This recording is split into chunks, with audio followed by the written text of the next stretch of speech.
আসসালামু আলাইকুম। ওয়ালাইকুম আসসালাম। আপনার নাম কি? আমার নাম দিলীপ কুমার মিস্ত্রি। আপনি থাকেন কোথায়? আমি থাকি খুলনা রেল স্টেশন মাদ্রাসার ভিতরে। ও, আপনার ছেলে মেয়ে কয়টা? আমার দুইজন ছেলে। দুইজন ছেলে। হ্যাঁ। কোন ক্লাসে পড়ে বড়জন?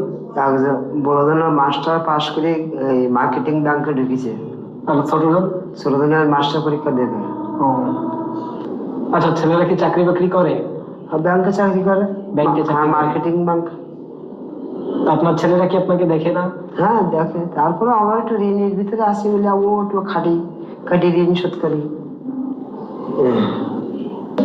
আচ্ছা, কতদিন ধরে আপনি তা পাটি বিক্রি করছেন? 25 থেকে 30 বছর। 25 থেকে 30 বছর। হ্যাঁ, হ্যাঁ। দর্শক, ইনি 25 থেকে 30 বছর ধরে এই পাটির ব্যবসাটি চালিয়ে আসছে। আর এই পাটির ব্যবসা করেই তার সন্তানগুলোকে সে শিক্ষিত মানুষ বানিয়েছে বর্তমান শহরে। আচ্ছা, দিনে আপনি কত ঘন্টা কাজ করেন? এটা একটু গল্প আকারে যদি বলতেন একটু বড় করে। 7টার থেকে মনে করেন আমি 10টা পর্যন্ত করি। সকাল 7টা থেকে রাত 10টা। দুপুরে খাওয়া দাওয়া করেন কোথায়? ওই পথে ঘাটে কলা রুটি খেয়ে খেয়ে সমস্ত। ও, রাত্রি দিয়ে ভাত খাই। আচ্ছা, প্রতিদিন কয়টা পাটি বিক্রি হয়? উপরে ধরেন 20টি, নিচে ধরেন 10টা। এই বিভিন্ন সাইজের পাটি বিক্রি হ্যাঁ, হয়? বিভিন্ন সাইজের। এক সাইজ না, 4-5 সাইজের। আচ্ছা, আপনি যে এই পাটি বিক্রি করেন তা আপনার সবথেকে কষ্ট লাগে কোন জায়গাটায়? মানে আপনি কোন জায়গায় আপনার সব থেকে বেশি কষ্ট লাগে পাটি বিক্রি করার সময়?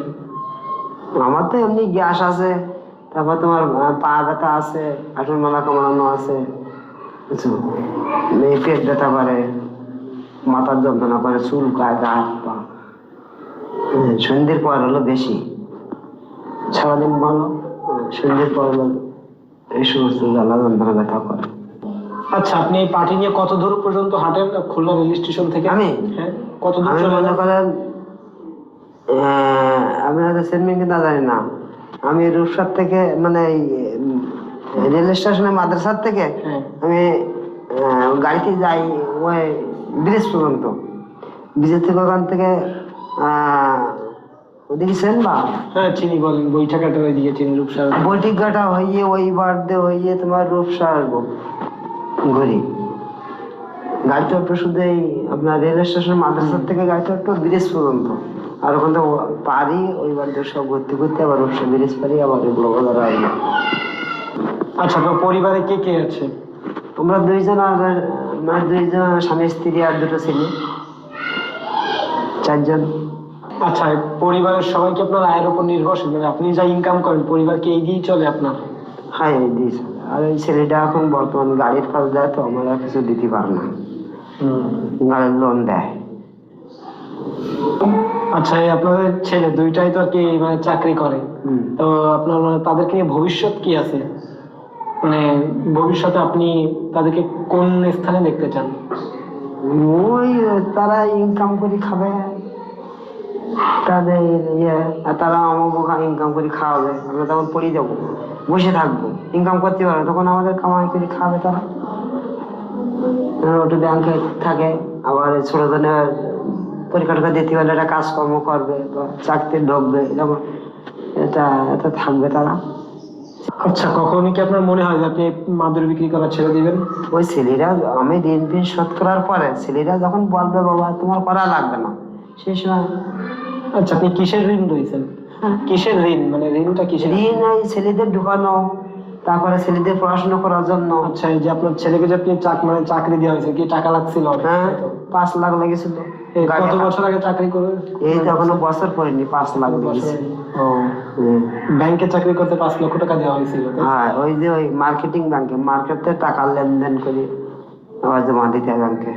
ব্যাংকে মার্কেটে টাকা লেনদেন করি আবার জমা দিতে হয় ব্যাংকে। আচ্ছা, আপনার পরিবার আপনাকে কিভাবে সান্ত্বনা দেয় যে আপনি যে মাদুর বিক্রি করেন? মানে আপনাকে কিভাবে আপনাকে অনুপ্রেরণা দেয়?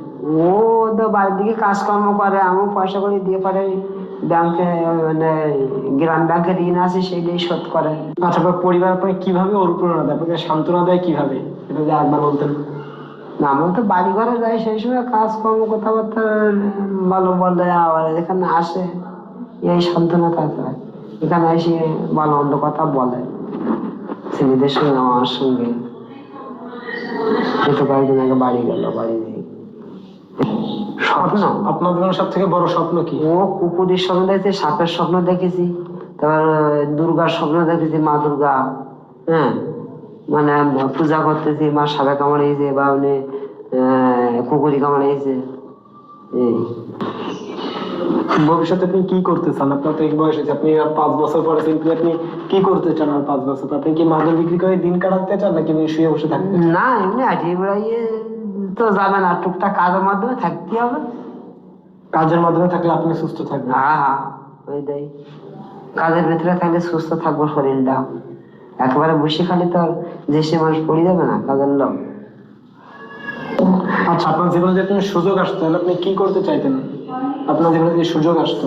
এই সুযোগ আসবে, ছেলেরা যে সেই সুযোগ দেয় তো ঘর দরজা গুলো করবো, সেইগুলো শান্তি মনের আশা যে ঘর দরজা করবো, এই, তাছাড়া কি করবো? আসলে এইখানে আপনার প্রত্যেকে যা চাই ইনিও তাই চাইছে, যে ইনি একটু মানে ভালো থাকতে হইলে ইনাকে একটু ভালো ঘরে থাকতে হয়, হ্যাঁ। ভালো থাকা লাগবে, ভালো খাওয়া দাওয়া করা লাগবে। হ্যাঁ। হ্যাঁ, মানে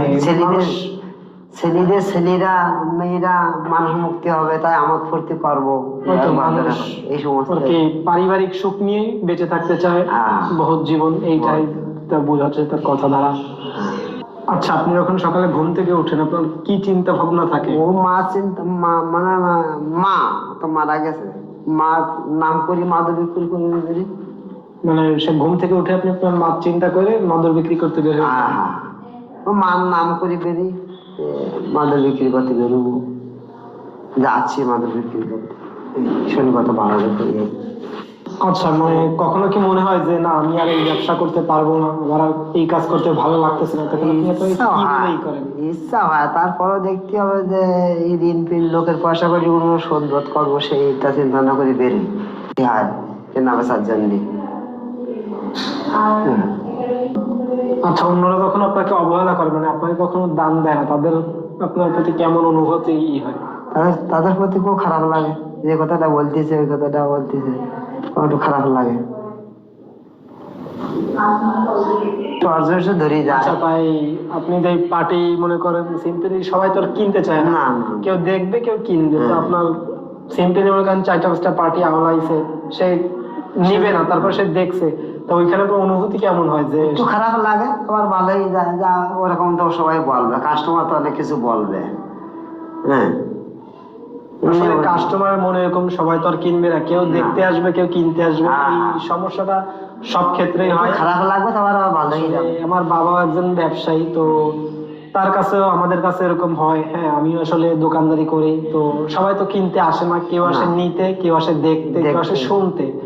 মানে ব্যবসার ক্ষেত্রে 3 ধরনের লোক হয়, কেউ আসে কিনতে, হ্যাঁ, কেউ আসে সব। দেখতে, কেউ আসে শুনতে। হ্যাঁ, হুম। তো মানুষদের এটা করা খুবই খারাপ, যে আমি গেলে কিনতে যাবো, আমি কেন শুনতে যাবো, কেন আমি দোকানদারি মনে করি? কিন্তু ওই যে ধৈর্য ধরে রাখতে হবে, কেনা বেচা করতে গেলে বা আসলে এই ধৈর্যটাই অনেক। হ্যাঁ, আসলে আমার বাবা প্রায় 25-30 বছর ধরে ব্যবসা করে, সে ওই ধৈর্য ধরে এই জামাতি ধৈর্য ধরতে হবে। সে এখনো ব্যবসা করে। পড়াশোনা করে বসে থাকলে নিজের ক্ষতি হবে, বাচ্চাদের ক্ষতি হবে, সে ফ্যামিলি ক্ষতি হবে। এখনো ব্যবসা করে, রানিং ব্যবসা করে, সে অসুস্থ তারপরেও সে ব্যবসা করে। মানে সে বলতেছে যে আমি এই ব্যবসা ছাইড়ে দিই তাহলে সে নাকি বেশি দিন বাঁচবে না, তাই সেই কথা বলে।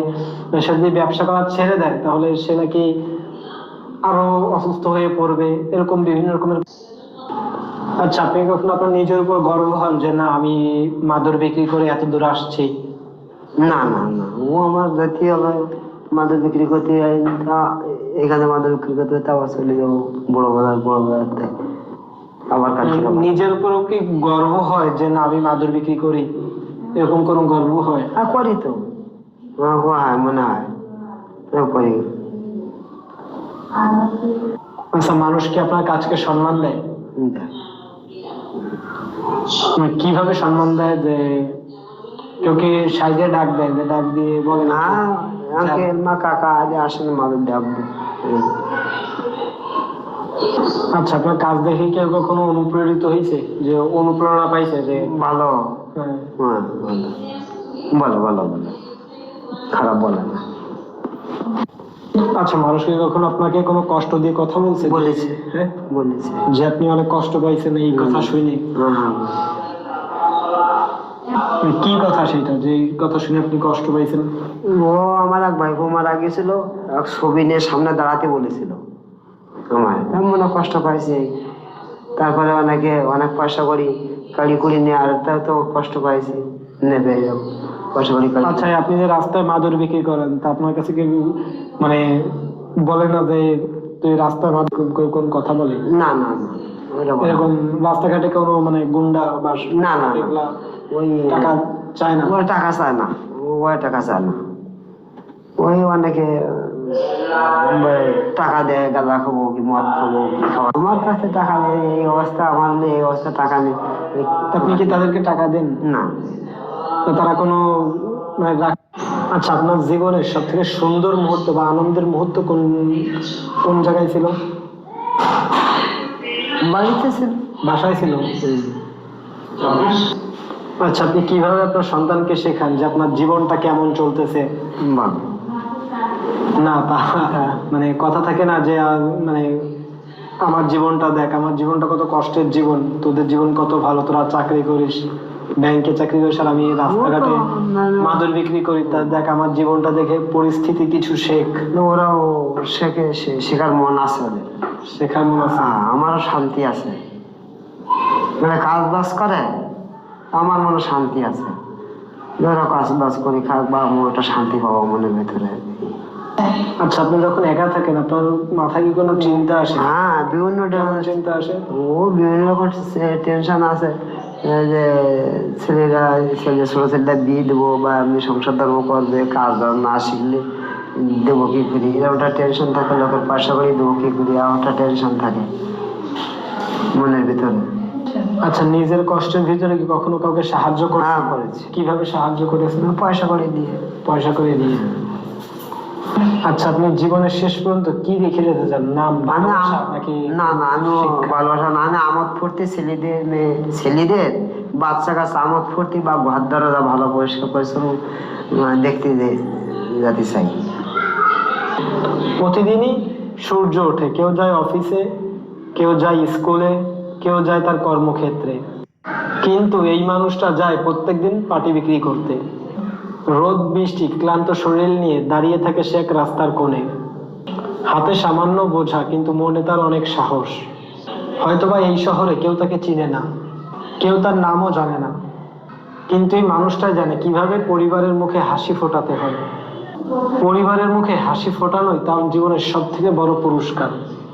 আসলে জীবনের মানে কখনোই টাকায় মাপা সম্ভব নয়। আসলে ভালোবাসা আর পরিশ্রম দিয়েই ভালোবাসা মাপা সম্ভব। আসলে এই মানুষটার কাছ থেকে আমরা যা শিখলাম, হাল ছেড়ে দেওয়ার নামই জীবন নয়, লড়ে যাওয়ার নামই জীবন। আসলে ওনার গল্পটা শুনে আমাদের প্রত্যেকের এবং সবারই হৃদয় ছুঁয়ে যাবে আশা করি। আসলে এই মানুষের মতন আমরা হাজারো মানুষকে চিনে রাখবো, কারণ তারা পরিশ্রমী এবং লড়াই করা অজানা এক নায়ক আমাদের কাছে। প্রতিদিন এরকম মানুষগুলাই পৃথিবীকে একটু একটু করে সুন্দর করে তোলে। সবাই ভালো থাকবেন, সুস্থ থাকবেন, আর পরবর্তী এরকম অনেক মহান নায়ক এবং পরিশ্রমী এবং লড়াই ব্যক্তিদের নিয়ে আমরা আপনাদের মাঝে থাকবো।